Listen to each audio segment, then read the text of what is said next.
નમસ્કાર મિત્રો આજની વિડીયોમાં વાત કરીશું દેશ અને દુનિયાના સુપરફાસ્ટ સમાચારની। સૌપ્રથમ વાત કરીએ તો રશિયા અને યુક્રેન યુદ્ધમાં સુરતના યુવકનું મોત થયું છે। મૃતકનું નામ હેમિલ અશ્વિન માંગુલિયા છે। તે 23 વર્ષનો હતો। મળતી માહિતી મુજબ હેમિલ વર્ષ 2023માં એજન્ટની મદદથી રશિયા ગયો હતો। તે રશિયાના આર્મી માટે કામ કરતો હતી। પછી યુક્રેનની કરેલી એર સ્ટ્રાઇકમાં તે રશિયાની આર્મી દ્વારા સિક્યુરિટી હેલ્પર તરીકે જોડાયો હતો। હેમિલનું મોત મિસાઇલ હુમલામાં થયું છે। હાલ હેમિલનો પરિવાર શોકમાં છે। અન્ય મહત્વના સમાચારની વાત કરીએ તો દ્વારકામાં પીએમ મોદીએ કહ્યું છે કે આહી રાણીઓએ જે ઓવારણા લીધા તેમનો હું આભાર માનું છું। થોડા દિવસો પહેલા એક વિડીયો વાયરલ થયો હતો કે દ્વારકામાં 37,000 આહી રાણીઓએ એક સાથે ગરબા કર્યા।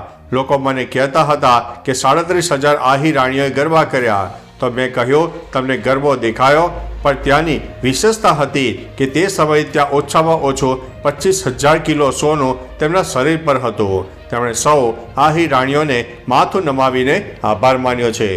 અન્ય મહત્વના સમાચારની વાત કરીએ તો ભારત જોડો ન્યાય યાત્રામાં જોડાઈને પ્રિયંકા ગાંધીએ ભાજપ સરકાર પર આકરા પ્રહારો કર્યા છે। પ્રિયંકાએ કહ્યું છે કે ભાજપ 10 વર્ષથી સત્તામાં છે। મીડિયા બતાવે છે કે દેશમાં G20 જેવી સમિટ યોજાય છે। બધાએ કહ્યું છે કે આનાથી દેશની પ્રતિષ્ઠા વધી છે।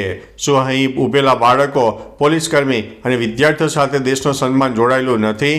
શું તેમને રોજગાર ન મળવો જોઈએ? લોકસભા ચૂંટણીમાં સૌએ સમજદારીથી મતદાન કરવું પડશે તેવું રાહુલ ગાંધીએ જણાવ્યું છે। તો ચાલો મિત્રો, ફરીથી દેશ અને દુનિયાના સુપરફાસ્ટ સમાચાર લઈને મળતા રહીશો। ત્યાં સુધી અમને રજા આપશો। નમસ્તે।